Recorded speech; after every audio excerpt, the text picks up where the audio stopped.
Selamat pagi, salam sejahtera bagi kita semua. Salam, Om Swastiastu, Namo Buddhaya, salam kebajikan. Assalamualaikum warahmatullahi wabarakatuh. Yang terhormat Rektor Universitas Duta Bangsa Surakarta, Bapak Dr. Singgih Purnomo, Magister Manajemen. Yang kami hormati Wakil Rektor 1 Universitas Duta Bangsa Surakarta, Bapak Tominanto, Eskom, Master of Computer Science. Yang kami hormati Wakil Rektor 2 Universitas Duta Bangsa Surakarta, Ibu Faulinda Elina Stiti, Eskom, Master of Engineering. Yang kami hormati Wakil Rektor 3 Universitas Duta Bangsa Surakarta, Ibu Dr. Rina Arum Prastianti, MH. Yang kami hormati Dekan Fakultas Ilmu Komputer Universitas Duta Bangsa Surakarta, Bapak Wijianto, MPD MKom. Yang kami hormati narasumber kita pada kesempatan pagi hari ini, Bapak Profesor Zainal Hasibuan, PhD, Ibu Dr. Jawahir binti C. Mustafa, Ibu Nurmalitasari, MSI, serta seluruh peserta seminar yang berbahagia. Puji syukur mari kita panjatkan kepada Allah Subhanahu wa taala yang telah memberikan limpahan rahmat kesehatan, keselamatan dan karunia-Nya sehingga kita dapat hadir di acara ini dengan keadaan selamat dan sehat walafiat. Salawat serta salam kita sampaikan kepada Nabi besar junjungan kita, Nabi Muhammad Sallallahu Alaihi Wasallam, dan semoga mendapatkan syafaat beliau di hari akhir kelak. Amin. Hadirin yang berbahagia, hari ini kita akan melaksanakan kegiatan Seminar Nasional Teknologi Informasi dan Bisnis dengan tema Penerapan Data Science untuk Teknologi Informasi Bisnis di Era New Normal, hari Rabu tanggal 29 Juni 2022. Selanjutnya, saya Dia Suci selaku Master of Ceremony akan membacakan susunan acara pada pagi hari ini. Yang pertama adalah pembukaan. Yang kedua, menyanyikan lagu Indonesia Raya, dilanjutkan Mars dan Himne Universitas Duta Bangsa Surakarta.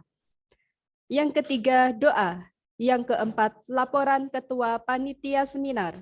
Yang kelima, sambutan. Yang keenam, paparan narasumber, dilanjutkan tanya jawab, dan yang terakhir penutup. Acara yang pertama yaitu pembukaan. Marilah kita buka acara ini dengan bacaan basmalah bersama-sama. Bismillahirrahmanirrahim. Menyanyikan lagu Indonesia Raya, dilanjutkan dengan Mars dan Himne Universitas Duta Bangsa Surakarta.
Doa akan dipimpin oleh Bapak Eko Purwanto MKom. Kepada Bapak Eko Purwanto MKom, kami silakan. Baik, bismillahirrahmanirrahim. Assalamualaikum warahmatullahi wabarakatuh. Waalaikumsalam.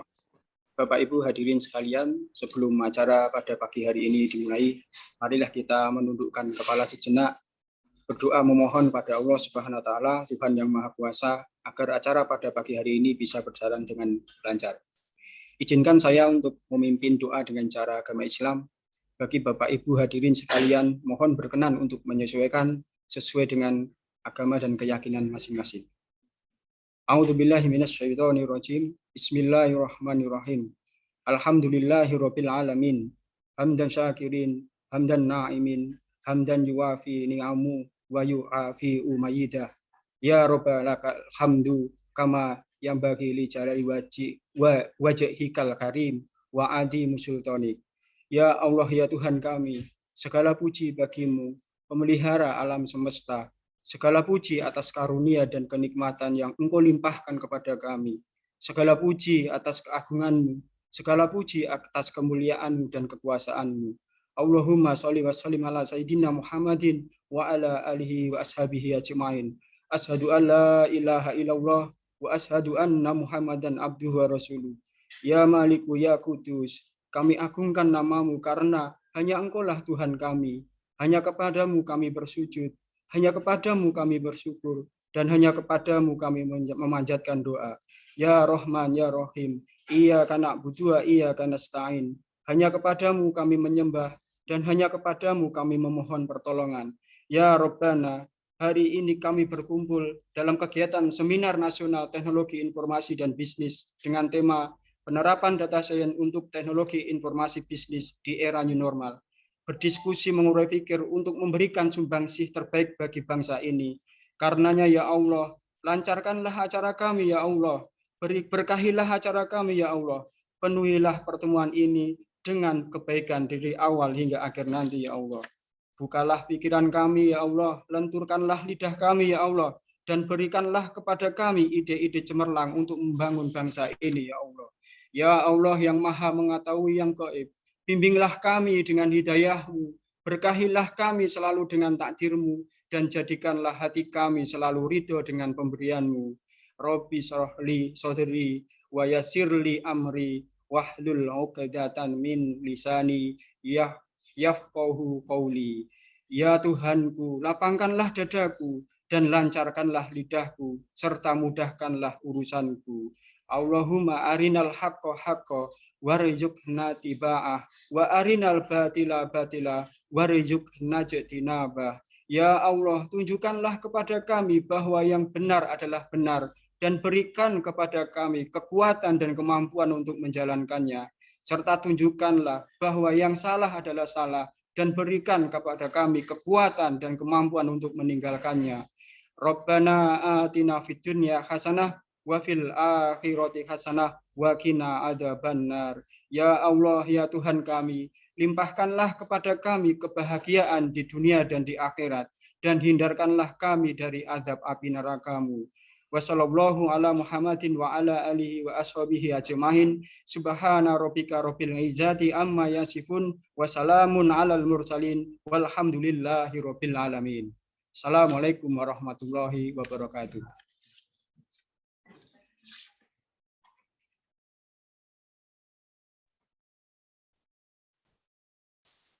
Laporan kegiatan dari Ketua Panitia Seminar Nasional Teknologi Informasi dan Bisnis yang akan disampaikan oleh Bapak Moh Muhtarom MKom. Kepada Bapak Moh Muhtarom MKom, kami silakan.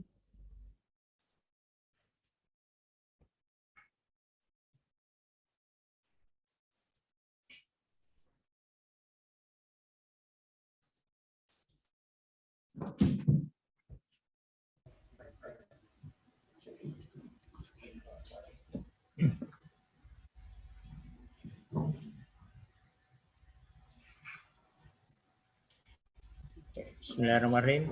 Assalamualaikum warahmatullahi wabarakatuh. Dan salam sejahtera bagi kita semua.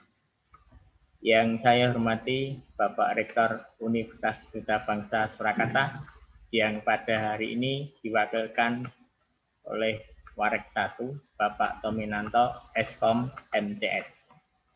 Yang saya hormati Bapak Dekan Fikom Universitas Duta Bangsa, Bapak Wijianto, MPD Mkom. Yang saya hormati para pembicara 1, Bapak Profesor Insinyur Zainal A. Hasibuan, MLS PhD. Yang pembicara kedua yang saya hormati Ibu Dr. Jawahir binti C. Mustafa Ed Yusuf. Dan yang saya hormati pembicara ketiga Ibu Nurmalita, Magister Pendidikan. Dan saya hormati pula hadirin para peserta seminar yang berbahagia. Pertama-tama, kami ucapkan alhamdulillahirrahmanirrahim, puji syukur kehadirat Allah Subhanahu wa taala yang masih memberikan rahmat dan barokahnya kepada kita semua, serta salam dan sholawat kami tujukan kepada Nabiullah Muhammad Shallallahu Alaihi Wasallam. Semoga kita akan diberi syafaat dari beliau di akhir zaman nanti. Kedua kalinya, kami sebagai panitia mengucapkan selamat datang bagi seluruh peserta seminar di Fakultas Ilmu Komputer Universitas Duta Bangsa Surakarta, dan kami mengucapkan terima kasih atas antusias dan dukungan Bapak Ibu sekalian serta rekan-rekan mahasiswa yang sudah mengikuti seminar pada pagi hari ini. Sehingga acara seminar Senatip 2022 ini dapat terselenggara pada hari ini dengan mengambil tema penerapan data science untuk teknologi informasi bisnis di era new normal. Kegiatan Senatip 2022 yang dilaksanakan pada hari ini, hari Rabu, tanggal 29 Juni 2022, di Fikom Universitas Duta Bangsa Surakarta merupakan kegiatan ilmiah tahunan yang terselenggara berkat dukungan dari seluruh program studi yang ada di Fikom Universitas Duta Bangsa Surakarta. Seminar ini merupakan tempat bertukar pikiran para pelaku bidang pembelajaran sains dan multidisiplin keilmuan yang meliputi para mahasiswa, dosen, dan para peneliti. Alhamdulillahirrahmanirrahim, jumlah total peserta yang terdaftar pada seminar Senatip tahun ini mencapai lebih dari 850 peserta yang terdiri dari peserta pemakalah dan non-pemakalah. Terdapat lebih dari 135 pemakalah yang terdaftar yang akan memaparkan hasil karyanya di seminar pada hari ini. Kami sebagai panitia juga mohon maaf sebesar-besarnya ada beberapa paper yang belum dapat kami terima karena ada proses review. Para peserta pada seminar hari ini setidaknya ada 14 institusi yang mengikuti seminar pada Senatip tahun ini, yaitu Universitas Kuala Lumpur, Universitas Dian Nuswantoro Semarang, Universitas Majalengka Jawa Barat, Pusat Riset Penginderaan Jauh BRIN Jakarta, UIN Sultan Syarif Kasim Riau, Universitas Bengkulu, IST Akbrin Jogja, Universitas Maranatha Bandung, Universitas Katolik Indonesia Atmajaya Jakarta, Universitas Widya Karya Surabaya, Universitas Muhammadiyah Jakarta, Universitas Budi Luhur Jakarta, Universitas Sanata Dharma Yogyakarta, dan Universitas Telkom Bandung, dan lain-lain yang tidak bisa kami sebut satu persatu.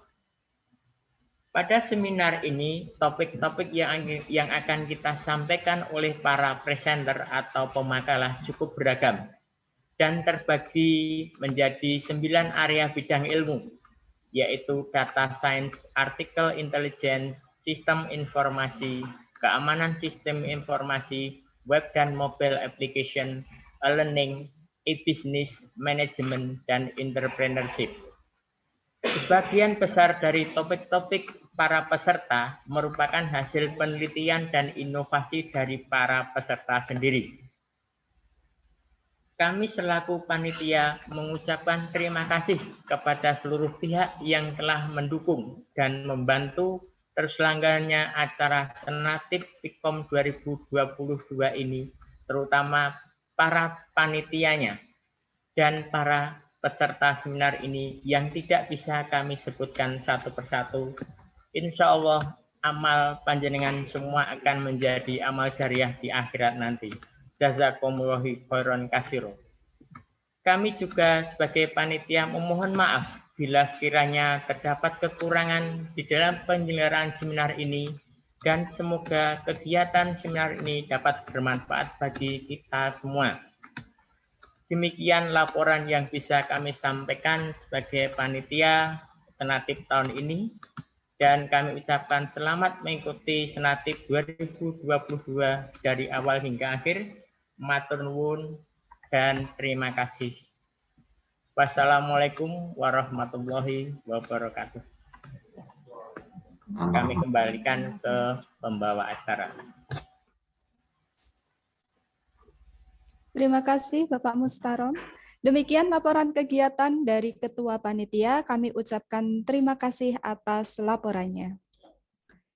Sambutan Wakil Rektor 1 Universitas Duta Bangsa Surakarta kepada yang terhormat Bapak Tominanto, Eskom Master of Computer Science, kami silakan. Oke, terima kasih Mbak Dia. Suara saya sudah terdengar jelas, Mbak Dia?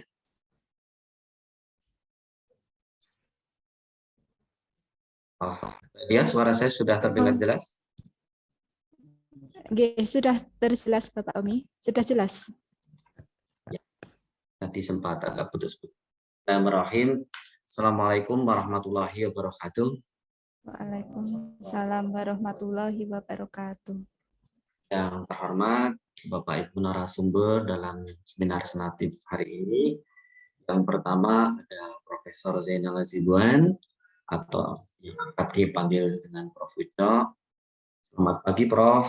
Mohon izin Prof, ini dosen kami di Universitas Diponegoro. Dia juga sebagai Ketua Aptikom dan Posta Pakar Komputer di Indonesia. Kemudian yang kedua ada Ibu Jahawir binti C. Mustafa dari University Kuala Lumpur, Malaysia. Kemudian yang ketiga nanti ada Ibu Nurmalita yang dari Universitas Duta Bangsa Surakarta. Terima kasih Bapak Ibu narasumber yang sudah berkenan hadir untuk memberikan materi di acara Senatip tahun 2022. Yang kami hormati Dekan Fakultas Ilmu Kesehatan, Dekan Fakultas Ilmu Komputer, ya, mohon maaf, Pak Wijanto. Kemudian yang saya hormati Bapak Ibu Kaprodi, Ibu Wakil Dekan, dan juga seluruh panitia, Pak Taron dan tim yang telah sukses mendengarkan acara ini. Yang saya banggakan seluruh peserta seminar Senatip 2022, baik itu presenter, mahasiswa, alumni, maupun peserta umum ya dari berbagai macam instansi yang ada di Indonesia. Puji syukur alhamdulillah marilah kita panjatkan kehadirat Allah Subhanahu wa taala, Tuhan yang Maha Esa. Walaupun secara daring, alhamdulillah kita dapat berjumpa bersama secara virtual untuk menyelenggarakan sebuah event yang luar biasa, Senatip 2022 yang dimotori atau diselenggarakan oleh Fakultas Ilmu Komputer. Bapak Ibu yang kami hormati, sebelumnya kami mohonkan maaf Bapak Rektor yang sedianya bisa membuka acara hari ini, izin tidak bisa hadir karena ada agenda yang lain dan mewakilkan ke kami untuk memberikan sambutan dan membuka acara ini. Bapak Ibu yang kami hormati, tentu kami Rektorat mengucapkan banyak terima kasih ya atas agenda yang dilakukan secara rutin oleh Fakultas Ilmu Komputer dalam mengembangkan dan juga menginisiasi beberapa acara untuk meningkatkan wawasan dan kompetensi mahasiswa di bidang komputer. Senatip 2022 alhamdulillah mempunyai tema yang sangat luar biasa yaitu tentang data science ya. yang kita tahu bersama saat ini menjadi isu yang sangat menarik sekali untuk dibahas, karena dari sisi peluang kerja dan sebagainya, data scientist ini nanti ke depan menjadi salah satu yang paling diminati atau paling dicari di dunia kerja. Data scientist juga menjadi solusi-solusi bagi pengembangan bisnis dengan big data, yang kita tahu bersama saat sekarang ini revolusi industri 4.0 ya, yang kita lihat bersama perkembangannya luar biasa tentang big data ini, sehingga perlu pakar-pakar saintis, data scientist yang mampu untuk mengembangkan dan mampu untuk memberikan solusi-solusi bisnis terhadap pengelolaan big data ke depan. Nah, hadir dalam acara ini tokoh-tokoh komputer ya, yang luar biasa sekali, para pakar yang dihadirkan yang nanti akan memberikan sharing materi kepada kita semuanya, Bapak Ibu peserta, mahasiswa, alumni, dan juga Bapak Ibu presenter, kemudian juga Bapak Ibu peserta dari industri mungkin ya, atau dari para praktisi yang ikut join di acara seminar ini. Dan alhamdulillah juga tadi disampaikan Pak Tarom, laporannya peserta luar biasa sekali, baik peserta sebagai peserta partisipan atau peserta sebagai presenter. Kami melihat dari laporan tadi terdistribusi di seluruh Indonesia ya, jadi lebih dari 3 provinsi, sehingga senatif yang memang kita selenggarakan di tingkat nasional ini benar-benar kita bisa pertanggungjawabkan secara tingkat nasional. Dan disampaikan tadi juga akan banyak hasil riset dengan berbagai topik bidang komputer yang akan dibawakan oleh teman-teman para pemakalah ya, para peneliti. Nah, ini juga semoga bisa menjadi inspirasi bagi kita bersama untuk bahu-bahu membahu gitu ya, mengembangkan pendidikan komputer di Indonesia dan ikut mencerdaskan kehidupan bangsa, terutama khususnya di bidang teknologi informasi yang memang saat ini sangat dibutuhkan oleh negara kita.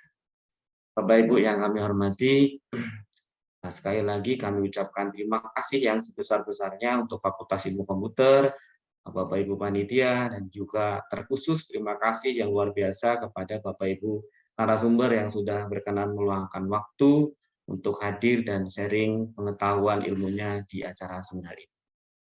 Dengan memohon ridho dari Allah Subhanahu wa taala dan mohon izin kepada Bapak Ibu semua, Senatip 2002 secara resmi saya nyatakan dibuka.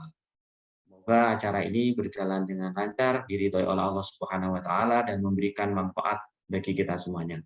Selamat menyelenggarakan seminar. Billahi taufik wal hidayah. Wassalamualaikum warahmatullahi wabarakatuh. Waalaikumsalam warahmatullahi wabarakatuh. Demikian sambutan dari Wakil Rektor 1 Universitas Duta Bangsa Surakarta. Kami ucapkan terima kasih atas sambutannya. Hadirin yang berbahagia, sampailah pada acara inti yaitu Seminar Nasional Teknologi Informasi dan Bisnis dengan tema penerapan data science untuk teknologi informasi bisnis di era new normal yang akan dipandu oleh Bapak Wiji Lestari SSI MKOM selaku moderator.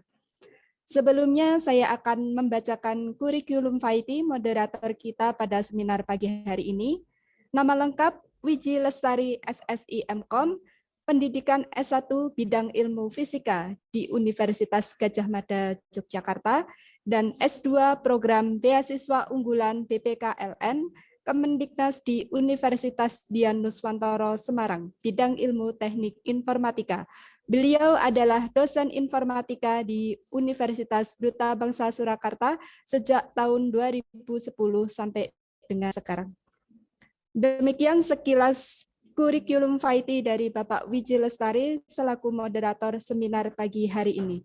Sebelumnya saya akan menyapa Bapak Wiji Lestari terlebih dahulu. Selamat pagi Bapak Wiji. Selamat. Bagaimana kabarnya Pak Wiji? Halo, selamat pagi Pak Wiji.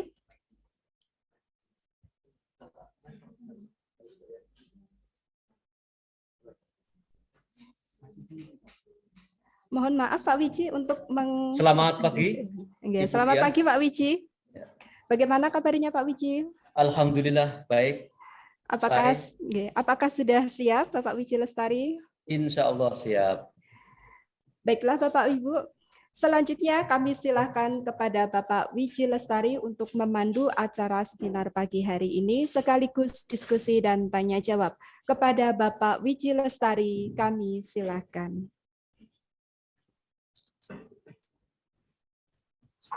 Assalamualaikum warahmatullahi wabarakatuh. Waalaikumsalam warahmatullahi wabarakatuh. Terima kasih kepada pembawa acara, Ibu Diah, yang telah memberikan waktu kepada saya untuk memoderasi seminar nasional dengan topik teknologi informasi dan bisnis, penerapan data science untuk teknologi informasi bisnis di era new normal. Seminar nasional yang cukup relevan dengan kondisi perkembangan teknologi maupun bisnis. Ada satu kata, data science, yang kemudian memunculkan yang lebih better, big data. Baik, Bapak, Ibu, Saudara, peserta seminar nasional, kita akan kehadiran 3 pembicara hebat. Yang pertama adalah Profesor Zainal Arifin Hasibuan, Doktor Filosofi. Selamat pagi, Prof. Ucok.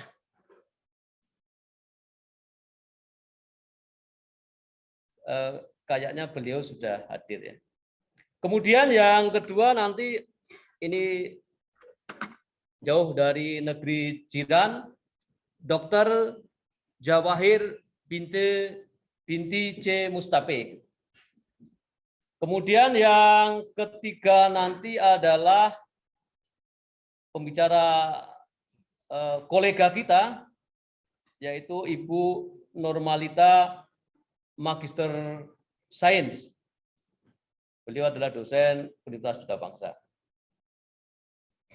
Baik, Bapak, Ibu, Saudara, untuk mempersingkat waktu, tentu kita akan mempersilahkan pembicara kita yang pertama, yaitu beliau Profesor Zainal Arifin Hasibuan, Doktor Filosofi. Beliau cukup populer dengan Prof. Ucok. Mungkin bisa ditampilkan CV beliau sebelum kita mempersilahkan. Beliau dilahirkan di Pekanbaru, 24 Desember 1959. Pendidikan beliau di Institut Pertanian Bogor, kemudian ke Indiana University USA, master dan PhD-nya. Beliau adalah guru besar ilmu komputer. Pengalaman beliau cukup banyak, sehingga mohon maaf, Prof. Cok, kami tidak punya waktu untuk membacakan sebegitu banyak pengalaman organisasi, pengajaran maupun penelitian Prof. Ucok. Kemudian Prof. Ucok sekarang adalah Ketua Pusat Unggulan Center of Excellence Universitas Dian Nusantara Semarang. Beliau berpengalaman menjadi ahli IT di Universitas Indonesia, kemudian di Universitas Dian Nusantara Semarang. Beliau akan memaparkan topik yang cukup baik ya untuk era sekarang. Topik beliau adalah implementasi data science dengan menggunakan teknologi informasi bisnis di era new normal. Baik, Bapak, Ibu, Saudara, kita persilahkan kepada Profesor Zainal Arifin Hasibuan, Doktor Filosofi. Waktu dan tempat kami persilahkan, Prof. Nanti silakan memaparkan materinya dari jam 9 sampai 10.15. Atau ya nanti 10.20 boleh, Prof. Kemudian dilanjutkan dengan tanya jawab. Salam, Prof, dari mantan mahasiswanya. Silakan, Prof. Baik, terima kasih Mas Wiji. Bismillahirrahmanirrahim. Assalamualaikum warahmatullahi wabarakatuh. Selamat Waalaikumsalam pagi. warahmatullahi wabarakatuh. Salam sejahtera untuk kita semuanya ya. Pertama-tama yang terhormat para rektor dan jajarannya ya, mungkin juga ada yayasan di sini, kemudian juga para peserta seminar nasional teknologi informasi dan bisnis, dan mungkin juga kalau saya lihat nih sebagian besar mahasiswa ini ya, ini merupakan suatu kehormatan bagi saya bisa hadir di hadapan kita semuanya untuk berbagi apa yang selama ini kami tekuni, ya, kami teliti, kami ajarkan, ya, dan kami implementasikan. Nah, mudah-mudahan waktu yang relatif singkat ini bisa bermanfaat untuk kita semuanya. Izin saya share screen ya, Mas Wiji ya. Baik, Prof. Ini koneksinya juga kurang baik nih, tapi mudah-mudahan lancar nih. Mudah-mudahan ini saya deg-degan juga nih karena dari tadi terputus terus. Suara saya bisa didengar ya?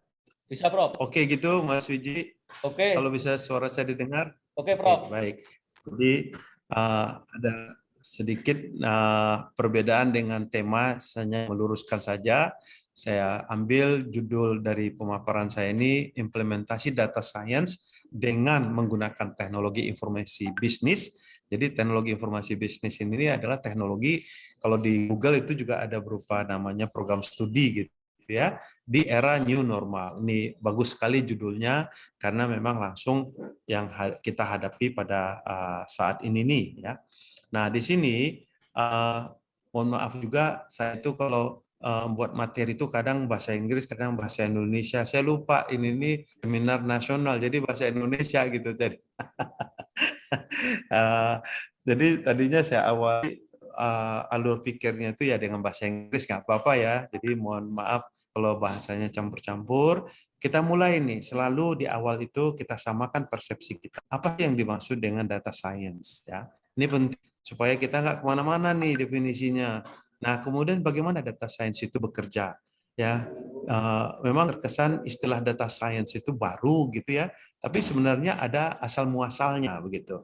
Nah, kemudian kita baru masuk ke dalam cakupan dari bisnis information teknologi itu. Jadi teknologi informasi bisnis itu apa sebenarnya?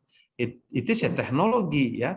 Jadi dia tidak diterapkan data science di situ, tapi data science itu menggunakan teknologi informasi bisnis. Nah, perubahan-perubahan apa yang yang perlu kita garis bawahi agar itu benar-benar bisa mengoptimalkan penggunaan atau penerapan data science ini dengan teknologi informasi bisnis. Jadi ada perubahan yang disebabkan oleh pandemi kemarin, disebabkan oleh 0.0 ya, sehingga kita dalam situasi yang baru. Nah, kemudian yang berikutnya itu apa sebenarnya peran dari teknologi informasi bisnis ini, terutama dalam menciptakan data yang besar ya, kemudian juga dalam menghitung data yang besar tadi. Nah, sebenarnya nanti ada irisannya dengan data science. Dia ya sainsnya itu nggak gitu nendang gitu kira-kira ya, jadi dia ada konteksnya ya, data science itu baru dikatakan data science. Nah, kemudian implementasinya di dunia bisnis ya, karena kita ini seminar kita mengenai penggunaan teknologi informasi bisnis. Itu kira-kira logika isi pemaparan saya ini. Selalu saya sesuaikan nanti dengan lamanya saya presentasi ya, tapi intinya pikir mulai dari apa itu data science, bagaimana data science itu bekerja, kemudian bagaimana teknologi informasi bisnis itu tuh ya matching dengan data science ya. Nah, kemudian apa sebenarnya di dalamnya itu yang akan kita kerjakan. Nah, kita mulai dengan definisi data science. Jadi data science ini beda dengan ya, yang mana sebenarnya asal muasalnya data ini sifatnya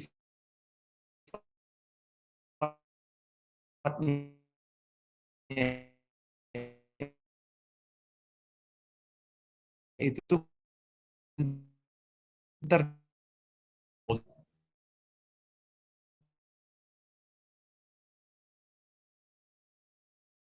ini kita kenal data itu buruk, ya dia juga mengolah data-data yang sifatnya non numerik, ya mau apa teks misalnya, mau apalagi misalnya alfanumerik, ya mau kode, mau video, semuanya bisa diolah. Mulai terasa ya bedanya data science ini dengan statistik. Kalau statistik kan semuanya angka-angka yang kita olah gitu. Ya. Nah, data science ini pun juga erat kaitannya di hulu, di awalnya gitu, di belakangnya ada yang namanya data besar, big data. Kenapa dikatakan big data? Bukan hanya karena volumenya tadi, tapi bentuk datanya itu tuh macam-macam, sumber datanya juga macam-macam, ya, kemudian nilainya juga macam-macam, ya. Yang intinya biasanya kita data itu bicara mengenai sampling, sekarang ini apa saja menjadi data. Nah, di hilir namanya machine learning. Ya, harus ada mesin yang kita ajarkan dari hasil pengolahan data science ini agar kita terus yang mengolah nanti sistem yang terotomasi. Nah, subset dari artificial intelligence, kecerdasan buatan. Oke, ingat ya. Jadi data science ini kalau dia berdiri nggak ada apa-apanya. Data science ini kalau berdiri sendiri nggak ada apa-apanya. Nah, dia mulai ada apa-apanya, datanya yang dipakai besar. Kenapa dia besar? Bukan hanya dari volume, ada namanya 5V, volumenya besar, value-nya macam-macam, bentuknya macam pretty,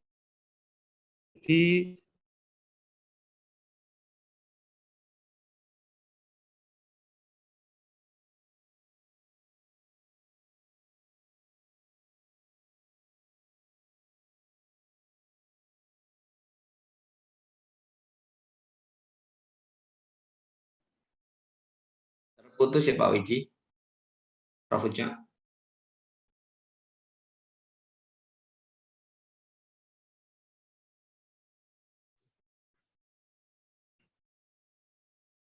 Maaf, ini Prof. Ucok jaringannya terputus. Kita tunggu untuk menyambungkan kembali.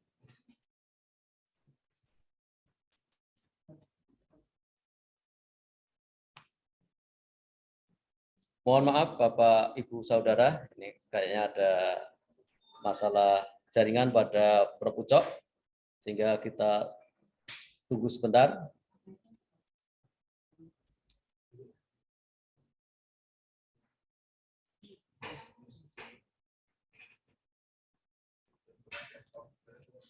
Salah satu.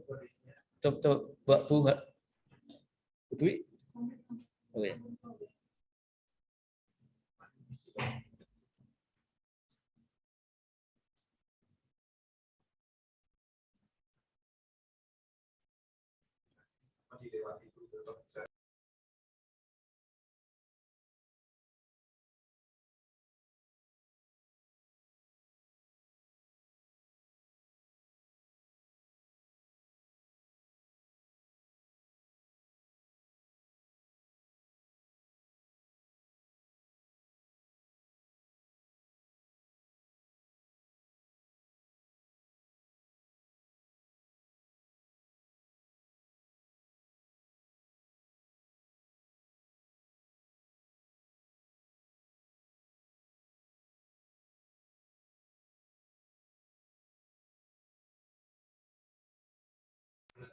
Selamat datang kembali Prof. Ucok.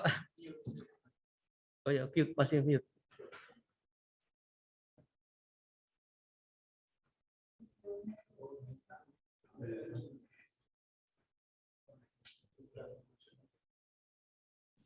Oke, selamat pagi. Datang ya.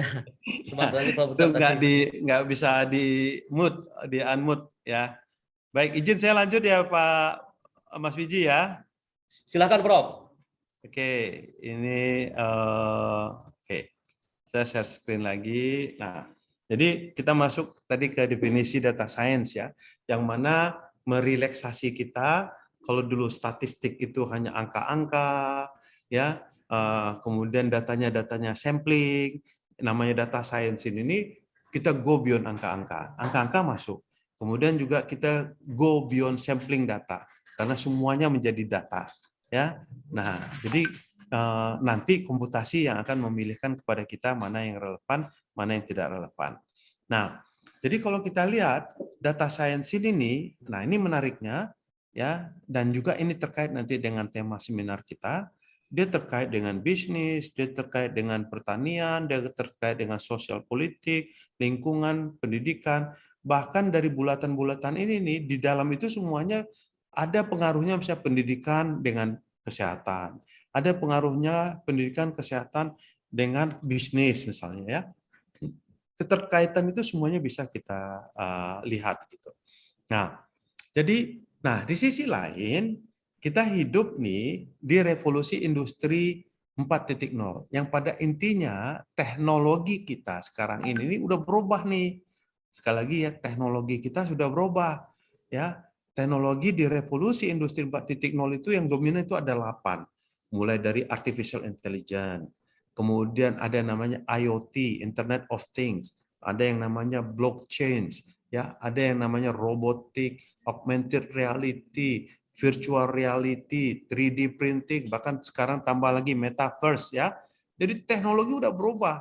Nah, itulah yang sebenarnya sekarang definisi cakupan dari bisnis information teknologi.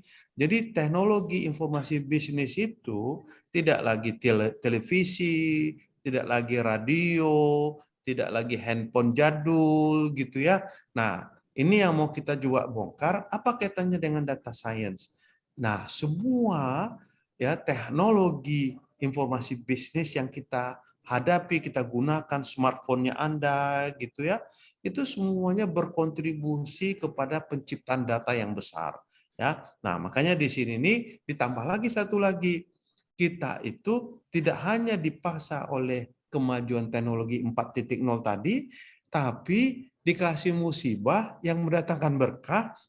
Dengan adanya COVID, kita tuh dipaksa untuk menggunakan teknologi 4.0 tadi gitu. Dipaksa. Contoh apa? Tadinya kita ini harusnya seminar nih tatap muka semua, sekarang kita pakai Zoom misalnya gitu ya, virtual. Ya. Apa artinya? Pesannya apa di situ? Yang namanya seminar itu tidak hanya di dalam aula. Boleh dong kita juga secara virtual seperti ini, digital daring gini. Begitu juga belajar. Kalau saya nggak sempat datang ke kelas, saya ada channel lain yang bisa saya lihat di streamnya gitu ya, di video streamnya dan sebagainya. Nah, inilah yang namanya multi channel kita di dalam melakukan berbagai macam aktivitas. Nah, kebayangkan kalau kita nggak robah kebijakan kita, yang namanya kuliah itu tuh harus di depan kelas. Wah, udah kita itu tuh melanggar kodrat dari teknologi 4.0 gitu ya. Jadi dua driving force yang besar tadi, revolusi industri 4.0, kemudian COVID, itu semuanya memaksa kita berubah sehingga sekarang ini kita menuju yang tadinya normal, kemudian ada perubahan disruptif, kita menuju ke new normal namanya ya. Nah, apa yang dituntut di dalam new normal ini? Perubahan mindset, cara berpikir dan juga cara kita berperilaku ya. Jadi nih kalau kita lihat nih sebagian besar dari peserta webinar ini kan mematikan videonya, ya nggak apa-apa. Tapi jangan sampai kita mematikan video ini nih kita ngikutin hanya karena segan dengan misalnya panitia, tapi yang peserta di belakang layar itu tuh lagi keleleran kemana-mana. Itu namanya perilaku. Ya, kemudian juga yang namanya mindset. Mindset itu belajar itu tidak harus datang ke kelas. Ya, kalau ada porsinya bisa dideliver melalui daring, kenapa kita nggak sediakan juga dengan daring? Saya tidak mengatakan bahwa yang di kelas itu menghilangkan yang daring menghilangkan yang kelas, tidak. Ya, dia namanya saling melengkapi, komplementari satu sama lain ya. Nah, makanya kalau kita membuat perencanaan sebelum daring, sebelum COVID, itu setelah COVID harus berubah.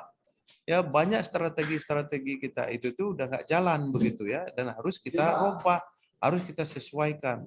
Ya, jadi kalau kita tetap mempertahankan apa yang terjadi sebelum COVID, apa yang kita susun sebelum revolusi industri 4.0, ya berarti kita itu tuh nggak mau berubah. Kalau nggak mau berubah, pastilah kita nggak akan kemana-mana. Bukannya maju, tetap aja tidak, malah kita mundur. Ya, oke. Nah, disitulah peran nanti ya kita lihat teknologi informasi bisnis ini yang sehari-hari melekat pada diri kita. Sehari-hari ada di antara kita.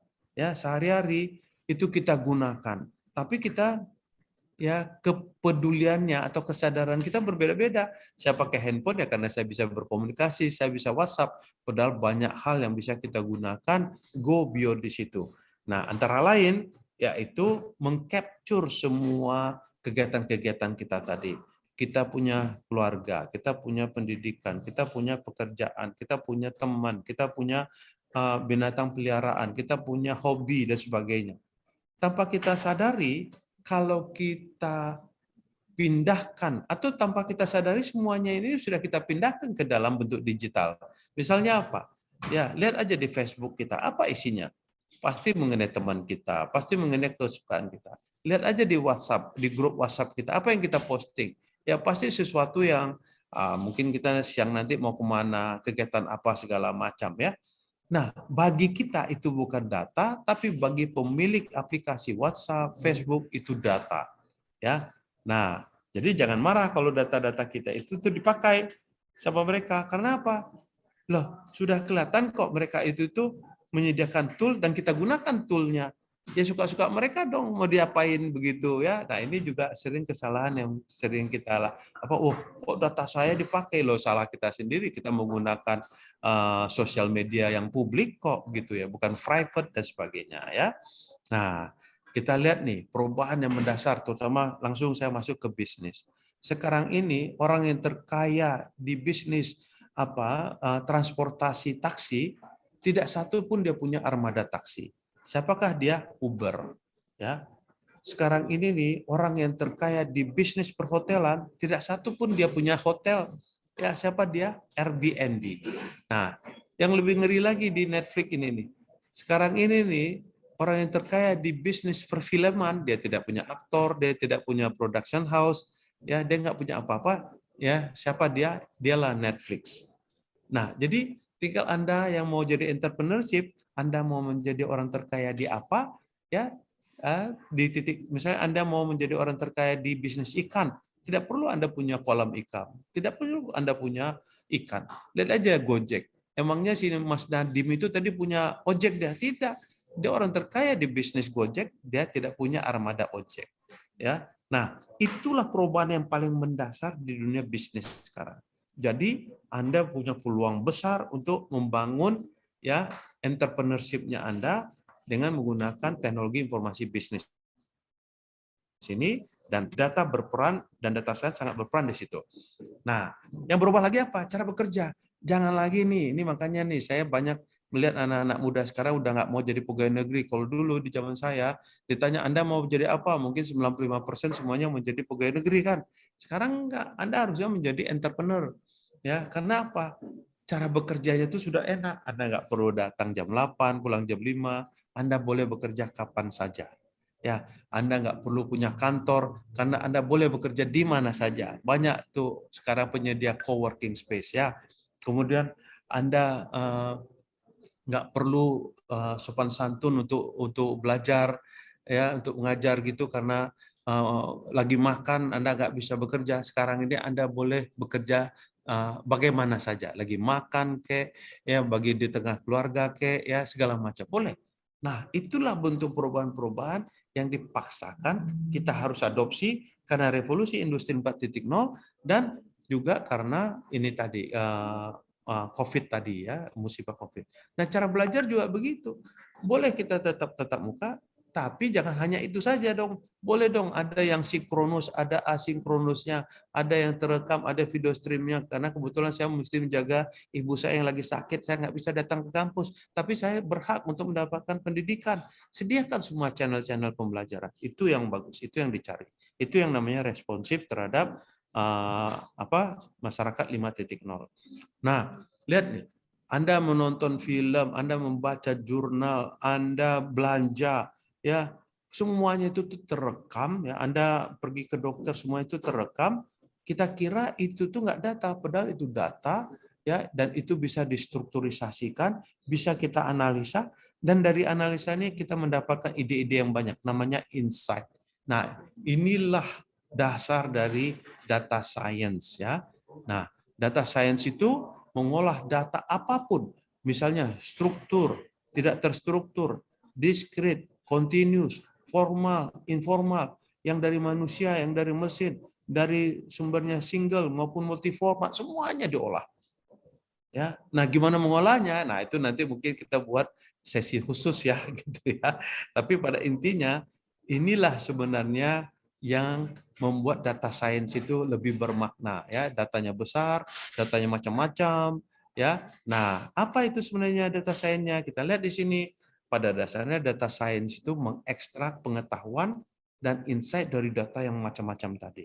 Kemudian di era digital ini hampir semua kegiatan manusia kita itu berinteraksi dengan lingkungan, berinteraksi dengan mesin, berinteraksi sesama manusia, itu semua terekam dalam bentuk digital. Saya nih ngomong gini udah terekam dalam bentuk digital. Saya masuk WA sudah terekam dalam bentuk digital. Saya mengupdate status sudah terekam dalam digital ya. Yang di luar sana kita nggak tahu walau alam data kita itu semua digunakan oleh si pemilik tool atau aplikasi yang kita gunakan. Sehingga dapat dikatakan semuanya menjadi data. Nah, secara di dalamnya itu inherent, ternyata data itu tuh ada strukturnya. Ada di situ informasi yang sangat berharga tersembunyi gitu ya. Nah, yang tersembunyi inilah pelan-pelan nanti diangkat oleh data science. Ya, menjadi tantangan sendiri bagaimana yang tersembunyi tadi hidden structure itu kita angkat, kita munculkan ya. Nah, jadi kalau teorinya, nah ini dia ilmunya itu sebenarnya lama. Ada teori peluang, ada teori aljabar linear, ada kalkulus, ada discriminant analysis, ada regression, ada Bayesian, ada random forest. Itu teori-teori yang sebenarnya udah lama kita pelajari. Ya, tapi waktu itu karena keterbatasan teknologi, keterbatasan memori, keterbatasan data yang kita dapatkan, dia hanya sebatas teori. Kalaupun kita olah datanya kecil, padahal dia punya kemampuan yang luar biasa mengolah dari berbagai macam bentuk data tersebut ya, dengan berbagai macam pre-processing data. Nah, untuk teknik data saya ini ya kita mau pakai regresi, descriptive statistik, inference, ilmu-ilmunya ya sebenarnya tetap sama ya, mungkin ada pengembangan lah. Nah, oleh karena itu kita yang mau belajar data science ini harus menguasai dulu nih dasar-dasar matematik statistiknya ini gitu ya. Nah, ini yang mungkin akan kesulitan bagi banyak peserta ya. Tapi ini sekarang ini udah dipermudah karena semua algoritma ini nih sudah tersedia dalam berbagai macam tool. Kita hanya tinggal panggil dengan satu kontak aja ya, run apa, library apa, semuanya terolahkan. Nah, paling nanti waktu menginterpretasikannya perlu pakar. Ya. Nah, sehingga data science itu konteksnya ya kita lihat di sini nih gambar yang saya buat itu harus ada data besar dan data science ini inilah yang digunakan ke dalam artificial intelligence khususnya itu machine learning. Nah, alhamdulillah nih minggu lalu ya publikasi saya tentang data science, big data dan artificial intelligence ini muncul di dalam jurnal yang bergengsi nih ya, bukan saya sombong, tapi saya mau berbagi kebahagiaan ya. Ini tahun 2022 ini saya menulis artikel yang berjudul Everything is Data Toward One Big Data Ecosystem Using Multiple Sources of Data on Higher Education in Indonesia. Jadi playing field-nya itu di perguruan tinggi ya, seluruh perguruan tinggi di Indonesia ini saya olah dengan menggunakan data yang besar, termasuk juga saya ambil data-datanya itu dari berbagai macam websitenya perguruan tinggi ya, dapat berbagai macam pola-pola ya, terutama sarang laba-labanya yang dikaitkan dengan 9 kriteria untuk akreditasi. Muncul nih di internasional Q1 ya, jadi ini memantapkan diri saya dan grup saya ya bahwa kita itu tuh diakui apa yang kita pelajari. Ya, ini juga mudah-mudahan menambah motivasi para peserta webinar ini, apa yang saya sampaikan ini nih udah saya implementasikan gitu ya. Dan sudah diakui di internasional. Ini Q1 ini udah paling tinggi jurnalnya ya. Impact faktornya juga ini termasuk yang besar. Ya. Nah, data science ini banyak implementasinya atau playing field untuknya Tadi saya di salah satunya itu di pendidikan tinggi, PTS dan PTN. Ini ada di finance, e-commerce, healthcare, gaming. Jadi ini kawan-kawan tinggal melihat hobinya mau di mana. Yang suka gaming, data science bisa. Yang mau aktif di kesehatan juga dia bisa digunakan ya. Nah, kemudian data science di dalam e-commerce itu dapat mempengaruhi customer ya. Jadi misalnya gini, mungkin pernah pergi ke supermarket ya. Coba datang di 3 waktu yang berbeda. Ya, di awal bulan, di tengah bulan, dan di akhir bulan. Coba perhatikan susunan komoditas atau produk-produk yang dijual. Sama apa tidak? Pasti nggak sama. Ya, kalau di awal bulan karena uang orang banyak waktu itu, pasti yang pertama kali kita dapatkan waktu masuk ke supermarket itu barang-barang yang berharga tinggi, nilainya tinggi. Ya, tapi kalau udah di akhir bulan coba lihat, pasti nanti harga yang murah-murah kayak Indomie itu ditaruh di depan gitu ya. Itu kenapa bisa seperti itu? Karena ada data science mengolah perilaku pelanggan ya. Kalau di awal bulan biasanya mereka cari barang-barang yang branding, di akhir bulan mereka cari barang-barang yang harganya murah. Itu tanpa kita sadari ya, itu penerapan data science yang sangat powerful. Nah, Anda tinggal cari domain-domain aplikasi yang lain ya. Kenapa orang suka produk satu dengan produk yang lain? Kenapa orang suka pergi ke suatu tempat dibandingkan ke tempat yang lain? Macam-macam ya di dalam kehidupan kita sehari-hari ini ya. Luar biasa implementasinya. Di kesehatan juga begitu. Ya, kita sehat itu tuh jangan kita karena sakit baru berobat ya. Harusnya kita preventif. Sebelum sakit tuh kita udah menjaga diri. Apa? Kenapa orang sakit? Oh, karena makan, karena tidurnya nggak teratur, karena pikirannya banyak, segala macam. Itu dengan data science sudah dikasih sinyal-sinyalnya. Ya, jadi sebelum terjadi kita sakit, sudah dikasih perlakuan apa yang mesti kita lakukan. Kalau badan kita capek, tekanan darah kita tinggi, segala macam, sebelum itu terjadi, di alat ini, di alat handphone kita ini sudah ada perintahnya, Anda mesti tidur, Anda mesti istirahat, Anda mesti makan vitamin dan sebagainya. Itu data science. Ya luar biasa. Nah, yang penelitian saya nih, ini tahun 2015 saya udah meneliti UMKM, implementasi data science pada UMKM. Untuk apa? Untuk perluasan pasar. Kasihan tuh UMKM itu jualannya cuma laku di persimpangan jalan ya. Nah, dengan perluasan pasar, orang bisa order online, bisa kita kerjasamakan dengan Gojek, bisa distribusi dan sebagainya.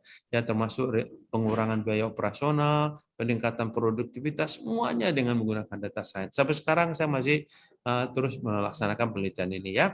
Nah, penelitian ini yang saya lakukan itu tuh saya membuat kampus-kampus itu sebagai pusat ekonomi digital kerakyatan tadi ya. Ini seperti yang tergambar di sini, sebelah kiri ini para pelaku UMKM-nya, kampus-kampus membangun portalnya dan menjadi perantara dengan pembeli ya. Nah, di belakang itu risetnya kita menggunakan e-money, kita menggunakan data science untuk melihat perilaku pembeli, customer ya, dan sebagainya. Ya. Nah, ini juga hasil dari penelitian kami 2017 bagaimana kami mengklasifikasikan usaha mikro kecil menengah itu sesuai dengan produknya, sesuai dengan kelasnya ya, sehingga kita bisa menyediakan berbagai macam layanan seperti accounting, tax, payroll, personal ini dan sebagainya ya, termasuk yang paling pentingnya yang supply chain manajemennya. Ya, jadi kita pastikan rantai pasok bahan-bahan baku dari UMKM itu terpenuhi ya.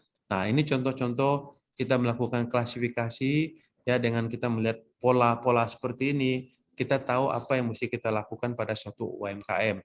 Ya, misalnya masalah komunikasi, wah dia udah bagus. Tapi dia masalah pembelian masih sulit. Nah, ini dari situ kita melakukan berbagai macam perlakuan-perlakuan yang baik. Ini udah kita publikasikan. Ya, sebagai penutup, ya bahwa new normal membawa data yang besar atau big data. Datanya itu berupa terstruktur, semi terstruktur, dan tidak terstruktur yang berasal dari berbagai macam sumber data. Kemudian data besar ini memerlukan data science untuk diolah agar data besar tersebut bermakna atau meaningful. Apa meaningful-nya itu? Ada sesuatu yang tersembunyi di dalamnya itu namanya inherent structures menjadi bisa terlihat. Ada yang namanya ide-ide di dalamnya itu yang tersembunyi menjadi terlihat. Nah, pengumpulan dan pengolahan data besar dengan menggunakan berbagai macam algoritma data science Ya, nah ini kita keuntungan bagi kita sekarang ini. Kalau dulu saya mesti coding nih, sekarang toolnya udah banyak. Ya, Anda mau pakai scikit-learn, Keras, Pandas, ya, RapidMiner, semuanya udah banyak. Dan semuanya open source lagi, gratis. Yang sulit itu kita nggak mau nyoba ya. Nah ini mungkin dengan mengikuti webinar ini, Anda dengan melihat YouTube aja ya data science itu apa, kemudian Anda googling, Anda download itu aplikasinya, Anda coba-coba sendiri, gunakan data publik dulu, Anda akan menjadi seorang data scientist. Ya, nah kalau mau belajar sendiri nih ya, kalau mau ikut training harganya kalau di UI itu sekitar 7,5 juta untuk 3 hari training ya. Kalau internasional juga sekitar itu gitu. Monggo silahkan gitu ya. Nah, pengumpulan data ini menggunakan teknologi informasi bisnis yang canggih karena ada memori yang besar, tenaga komputasi yang besar, bandwidth yang besar, ya itu semuanya memungkinkan data kita besar. Data yang besar diolah menggunakan algoritma data science yang sudah ada, yang diinputkan ke dalam machine learning, termasuk juga deep learning, ya sebagai bagian dari implementasi kecerdasan buatan atau artificial intelligence. Nah, lebih jauh lagi, hasil dari machine learning, deep learning digunakan untuk identifikasi, deteksi, klasifikasi, klasterisasi, prediksi, dan preskripsi dari berbagai macam domain aplikasi. Apakah kesehatan, pendidikan, pertanian. Sekarang ini salah satu penelitian kami yang lagi hot nih, ya untuk kesehatan preventif ya, bagaimana kami menangkal penyebaran penyakit-penyakit menular dengan menggunakan pendekatan data science dan machine learning. Mungkin itu Pak Mas Wiji ya yang bisa saya sampaikan. Mudah-mudahan bermanfaat untuk kita semuanya. Ya, lebih kurang mohon maaf kalau ada yang kurang berkenan. Saya sudahi. Wassalamualaikum warahmatullahi wabarakatuh. Selamat siang. Terima kasih. Waalaikumsalam warahmatullahi wabarakatuh. Terima kasih Prof. Ucok yang telah memaparkan data science dengan cukup bagus ya. Jadi kalau saya mencoba mengulang, data science itu kan ada konsepsinya, matematika, statistik, kemudian machine learning. Ya, tentu dari data ya, data mining, database, dan data warehouse.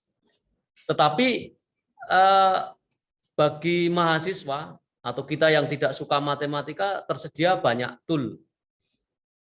Mengapa kita harus belajar data science?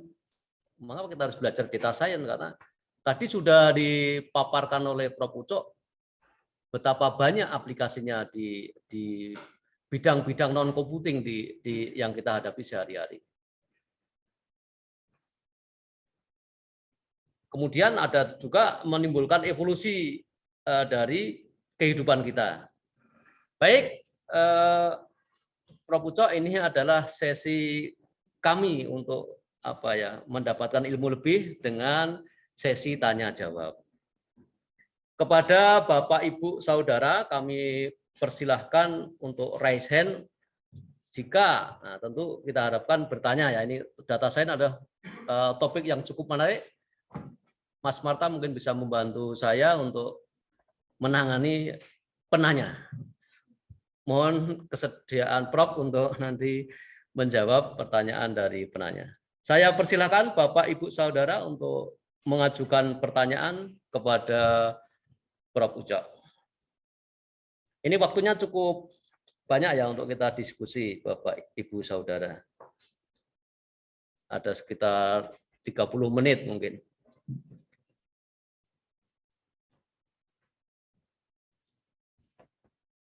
Baik, kalau belum ada,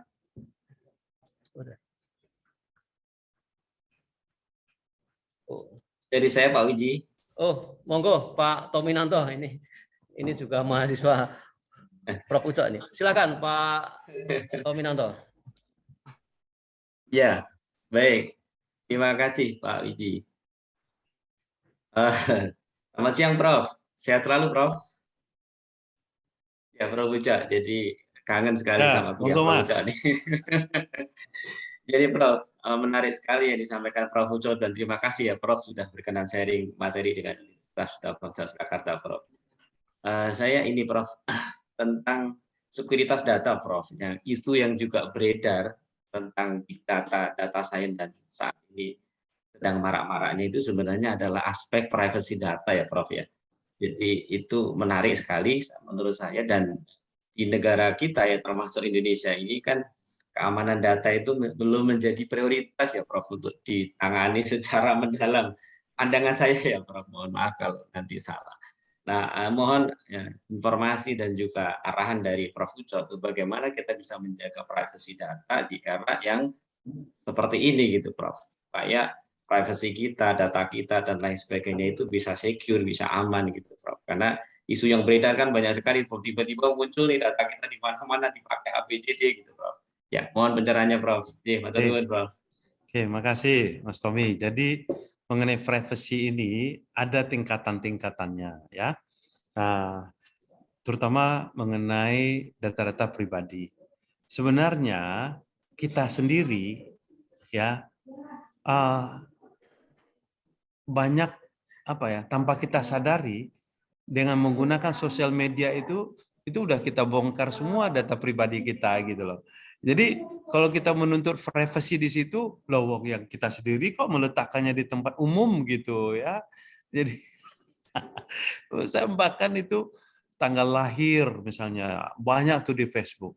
Ya, jadi bisa aja kalau orang punya niat jahat ngasih hadiah ke Mas Tommy ini tahu tanggal lahirnya, tapi dibalik kasih hadiah tuh dia minta apa gitu kan bisa. Ya, jadi dikirain itu teman kita ngaku teman lama, teman SD gitu sampai tahu tanggal lahir, ulang tahun segala macam. Padahal itu semuanya didapatkan dari sosial media. Ya, nah jadi yang perlu kita didik pada diri kita sendiri dulu nih bahwa dalam menggunakan sosial media itu jangan tuntut sosial medianya itu untuk memelihara privasi kita, nggak bisa. Namanya sosial media itu namanya sosial ya, dia memang disediakan untuk semua orang. Begitu kita masukkan di situ, jangan dibalik nih. Wow, tolong dong Facebook jaga privasi saya, ya nggak bisa. Kalaupun dia bisa, dia pura-pura bisa itu. Ya, makanya di era digital ini, Mas Tommy, ya, yang namanya bensin atau bahan bakar ekonomi itu adalah data. Nah, Indonesia itu tuh produsen data yang luar biasa besar ya. Orang di Indonesia ini ya banyak nggak menyangka itu, lihat aja kita WhatsApp aja. Coba WhatsApp itu tuh saya nggak mau masuk WhatsApp grup dimasukkan sama kawan. Saya keluar dimasukkannya lagi, gitu ya. Emangnya WhatsApp membiarkan begitu saja? Ya, data-data yang berseliweran begitu? Enggak. Ya, jadi saya kasih tahu nih ke teman-teman yang lain peserta webinar, kayak WhatsApp, Facebook itu sumber dananya bukan dari iklan. Pemasukannya bukan dari iklan. Pertama dia sharing bandwidth, keuntungan. Ya, tapi itu kecil. Tapi yang kedua, dia itu tuh mengolah data-data kita untuk dijual ke industri terkait. Jadi yang namanya Google itu dia lebih tahu nih apa kesukaan orang di Solo ketimbang orang Solo sendiri. Oke, saya ulangin ya. Google itu dia lebih tahu apa kesukaan orang di Solo, di Surakarta ketimbang orang Surakarta sendiri. Ya, cuman pertanyaannya perlu apa tidak dia jual itu? Siapa yang mau beli? Ya, tapi kalau misalnya mengenai industri tekstil, oh ya, Google itu paling tahu ya pakaian warna apa yang lagi ngetren di Surakarta daripada orang Surakarta. Sehingga orang tekstil kalau mau jualan kain, dia tahu warna apa yang mesti dia jual. Kalau dia jual warna yang tidak lagi disukai, nggak laku.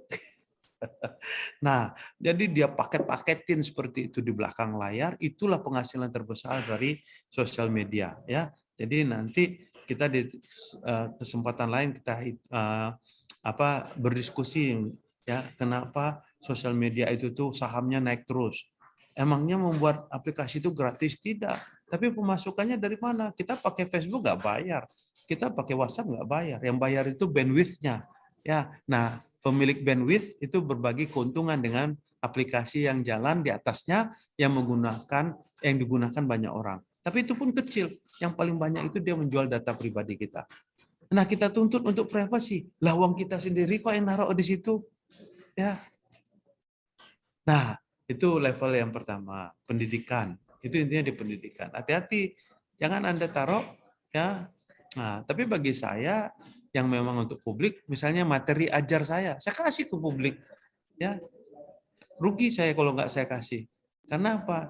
kalau saya kasih, pertama pahalanya akan datang terus ke saya, insya Allah gitu ya. Kalau orang belajar dari materi saya. Kedua, saya semakin terkenal, oh ini materinya Prof. Ucok nih, kan begitu ya Mas Topi ya.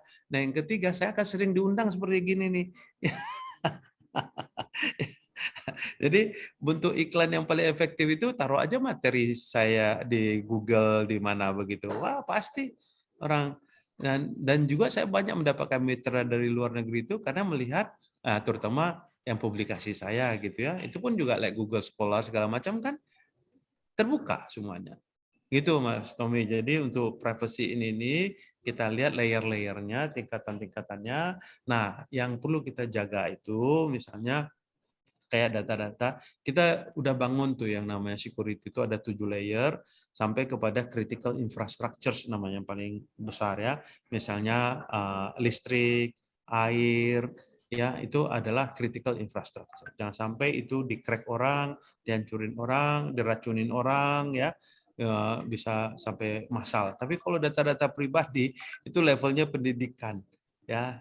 Ya pendidikan kita sendiri kok yang mengumbar ya data-data pribadi kita di dunia sosial.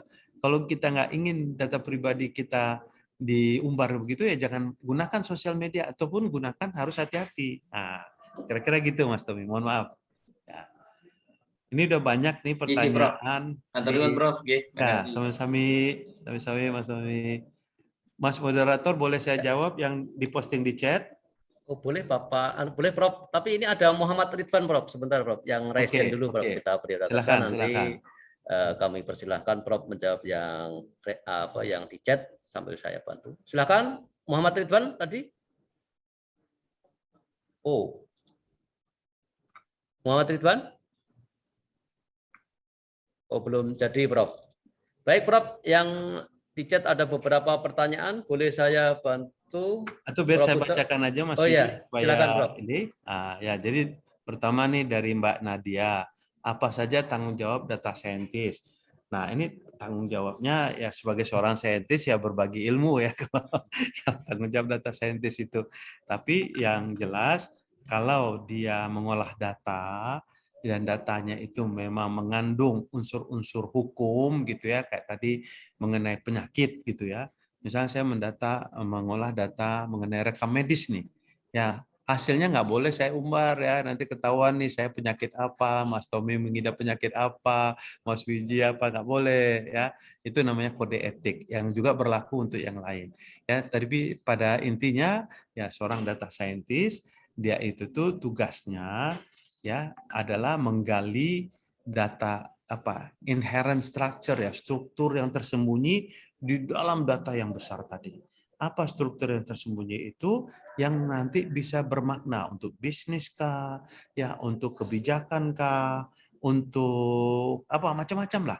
Untuk ini namanya itu strategi kah, strategi mengajar, membuat materi ajar, itu semuanya bisa datang dari hasil analisis seorang data scientist.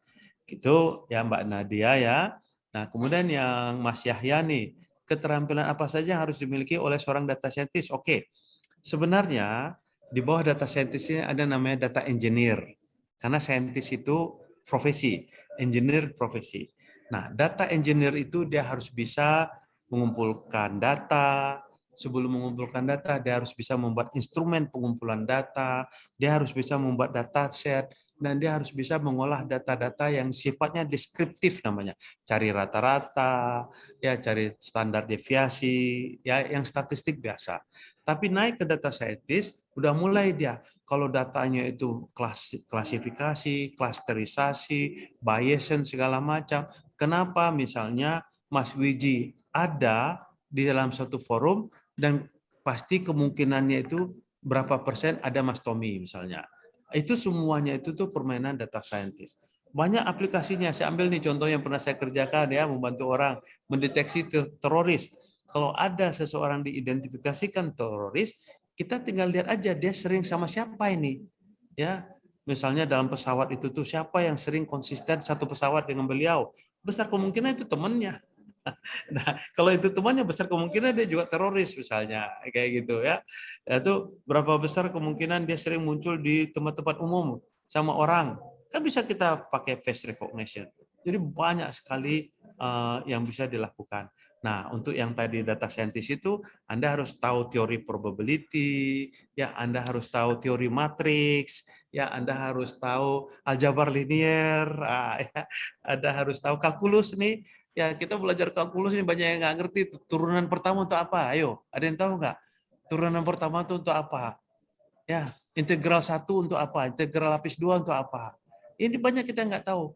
Ya, turunan pertama itulah dia namanya minimax ya, minimum lokal, maksimum lokal ya.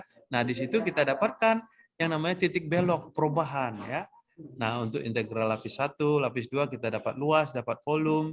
Harusnya belajarnya seperti itu. Jadi kalkulus jangan menjadi mata pelajaran yang menakutkan, tapi harusnya menyenangkan ya, gitu ya Mas saya ya. Nah, untuk data scientist Anda harus bisa seperti itu. Nah, Ibu Bona, bagaimana alur belajar data scientist? Nah, itu tadi pelajari dulu dasar-dasar statistik, dasar-dasar matematik, ya, kemudian juga pelajari bahwa data-data itu tidak hanya numerik, ada alfanumerik, ya, ada kategori namanya ya, ada ordinal, ada rasio, ya macam-macam.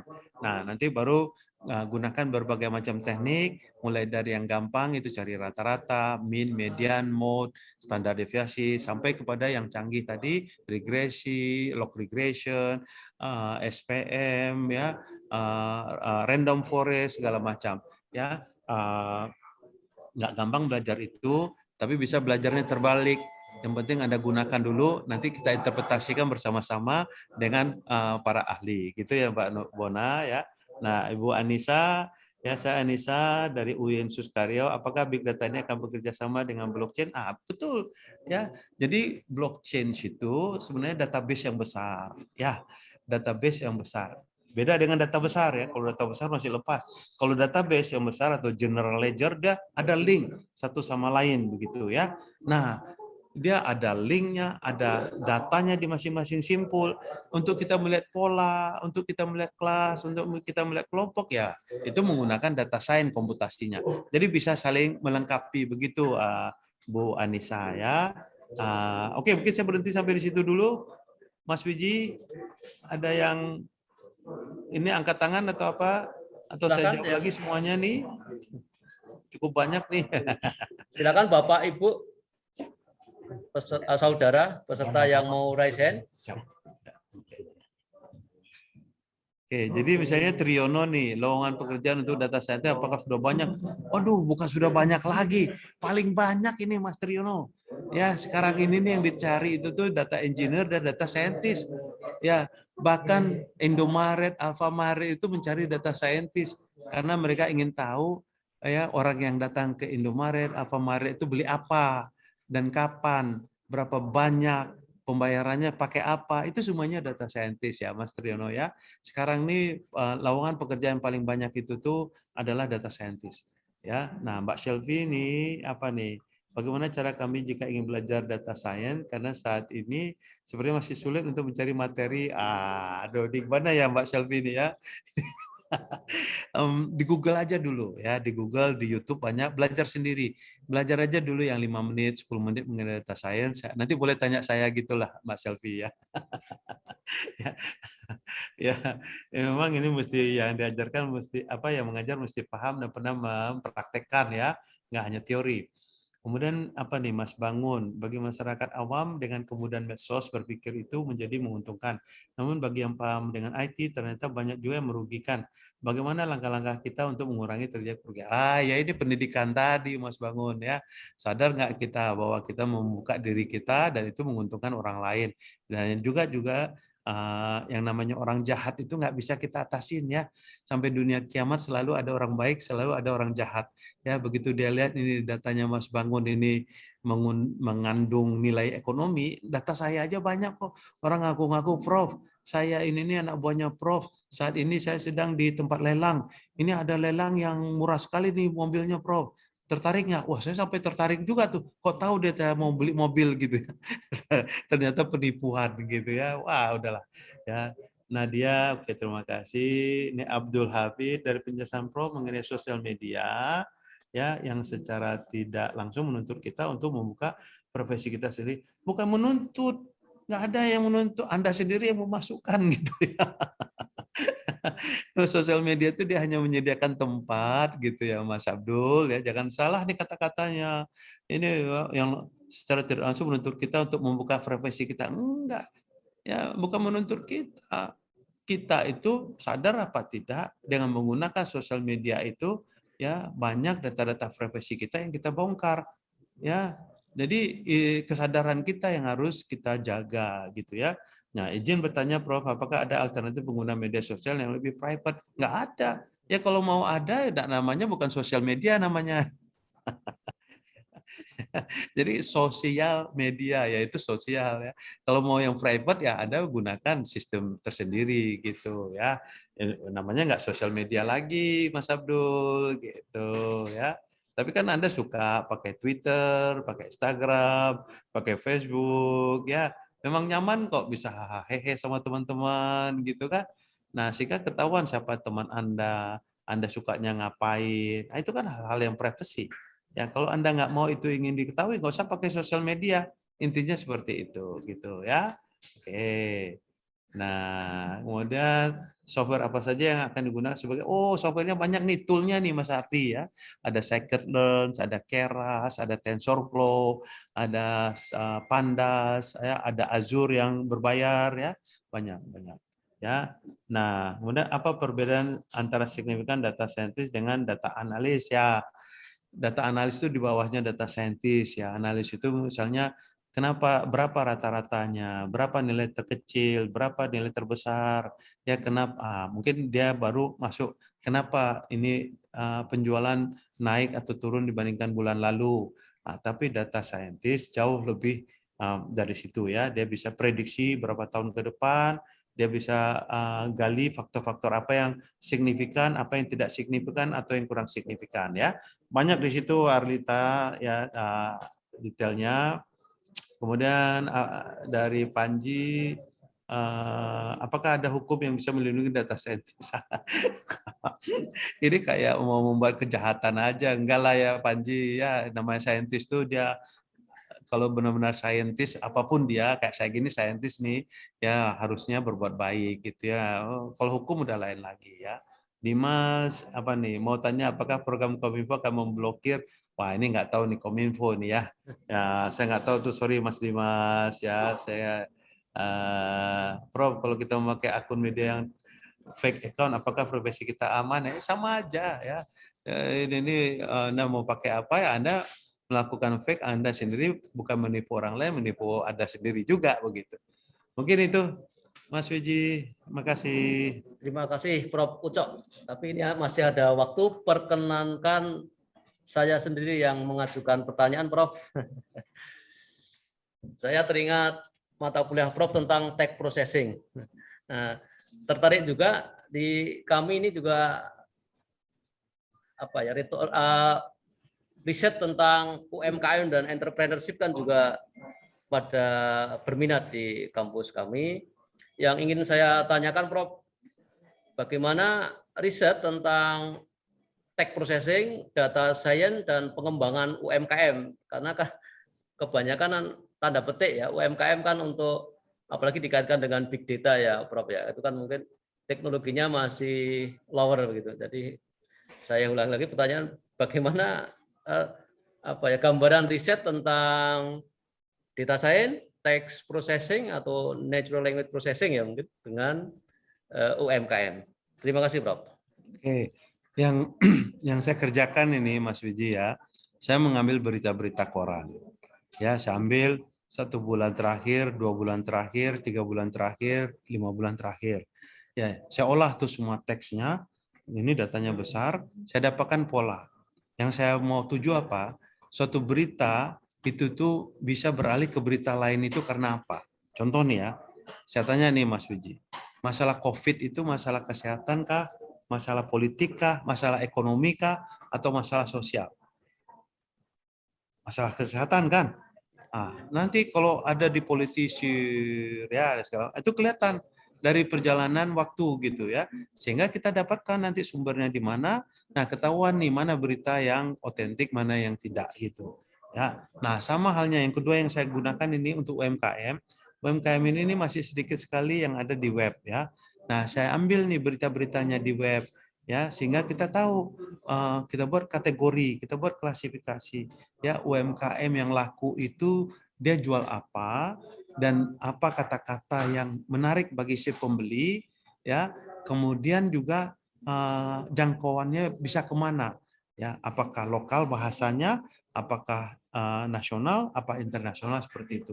Banyak sekali aplikasinya text processing tadi Mas Wiji gitu ya. Nah, sekarang kita tidak berhenti di text processing aja Mas Wiji, tapi multimedia processing namanya. Jadi teks, audio, video, termasuk gambar. Ya, semuanya bisa kita olah ya. Kalau video itu pakai frame, kalau gambar itu pixels, kalau audio itu tuh frekuensinya, kalau teks ya teks gitu ya. Nah, itu kita combine ya, namanya kalau di paper saya itu Mas Wiji multimedia concept based information retrieval system gitu ya. Nah, monggo siapa yang tertarik itu kita lanjutkan ya, terutama mengambil S3 nih ya.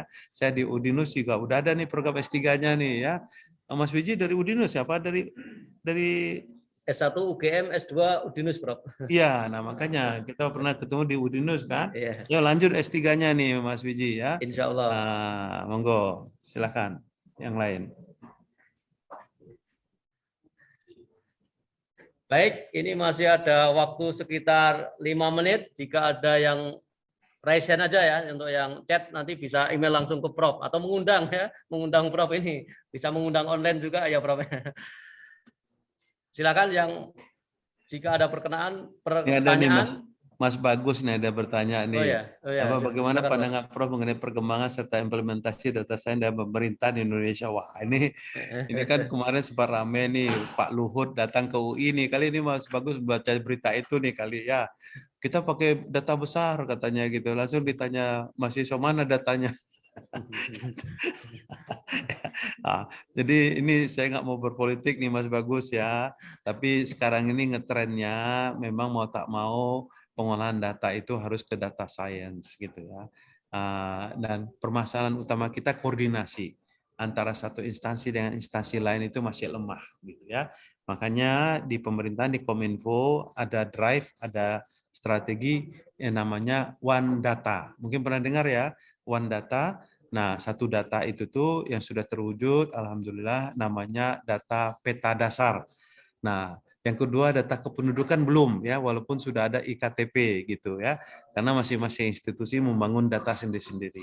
Nah, nanti Mas Bagus lah jadi presiden gitu ya. Wujudkan itu namanya One Data gitu ya Mas Bagus ya. Oke, itu Mas Wiji. Ya. Terima kasih.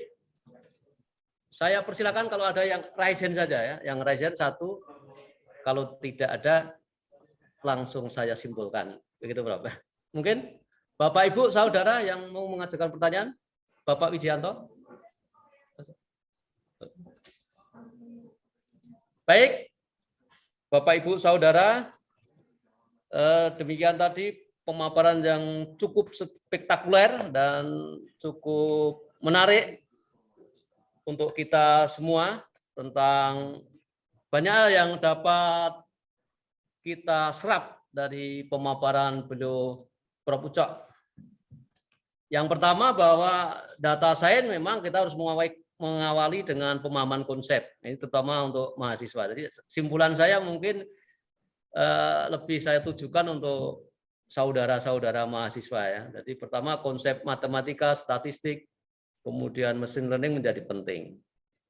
Walaupun mohon maaf nih Prof ya, mahasiswa komputer ya, mahasiswa ilmu komputer, teknik informatika, sistem informasi di terutama perguruan tinggi swasta kayaknya tidak begitu menyukai matematika, Prof. Nah, ini ya karena yang ngajarnya sulit-sulit Mas Wiji. Iya, kalkulusnya langsung dikasih angka-angka ya wedi orang kan. Nah, coba cerita, kalkulus itu indah sekali. Kalau Anda mau berubah, carilah turunan pertama dari kalkulus. Gitu dong cerita. Terima kasih, Prof. Ini masukan bagus untuk para pengajar matematika. Ini Jadi tidak banyak sisi nih dosen rumusnya. kalkulus marah sama saya nih Mas Wiji gitu ya. Nah, kalau belajar aljabar linier jangan langsung kasih persamaan linier, kasih gambar yang kabur aja. Diklik pertama kabur, nggak bisa ditebak. Diklik kedua agak jelas, salah nebak. Diklik ketiga benar nebak. Nah, apa itu? Di baliknya keluarkan matriks aljabar liniernya. Gitu Mas Wiji. Ya, Terima kasih, Prof. Mbak dia jadi ketawa juga ya. Ini mohon maaf nih ya, dosen aljabar linier jangan marah ke saya ya. Saya di UI juga ngajarin orang kayak gitu tuh ya. Orang UI kan pinter-pinter tuh, tapi mahasiswanya nggak ngerti. Karena tiba-tiba dikasih matriks, kembalikan matriks, apa segala macam gitu, mumet ya. Nah, buat yang santai, ada namanya panorama matematik namanya. Jadi matematik itu indah, kalkulus itu indah, menyenangkan, nggak menakutkan ya. Nah, sekarang apalagi toolnya sudah banyak nih Mas Wiji gitu. Ya. Nah, cuman dosennya ini yang belum berubah nih, menganggap kalau nggak ngajar rumus-rumus rasanya belum ngajar gitu. Terima kasih, Prof. Puja. Ini masukan bagus untuk teman-teman yang matematik dan informatika teoritik. Ya. Untung nggak ada yang chatting nih, Prof. Saya ngajar kalkulus nih, Prof. Tersungging saya nih, Prof. Gitu ya, enggak ya? Ini mantuk-mantuk di belakang nggak, Prof? Oh gitu, alhamdulillah. Iya. Oke, ya. Makasih Kemudian nih Mas saya Wiji ya, ya. terima kasih, Prof. Kemudian saya lanjutkan, ada tadi juga dipaparkan oleh Prof. Puto, tool ya, banyak sekali, Keras, TensorFlow, PyTorch dan sebagainya ya. Kemudian aplikasinya cukup banyak. Nah, aplikasinya cukup banyak. Ini bisa dibaca di sosmed pun, itu bahkan membaca sosmed juga termasuk aplikasi dari data science big data. Baik, demikian Bapak Ibu Saudara, pemaparan yang begitu cukup menarik, spektakuler dan up to date dari Prof. Pucok. Tentu kami mengucapkan beribu terima kasih Prof. Pucok atas Sama-sama. kerawan dan kesediaan panjenengan untuk memaparkan ilmunya.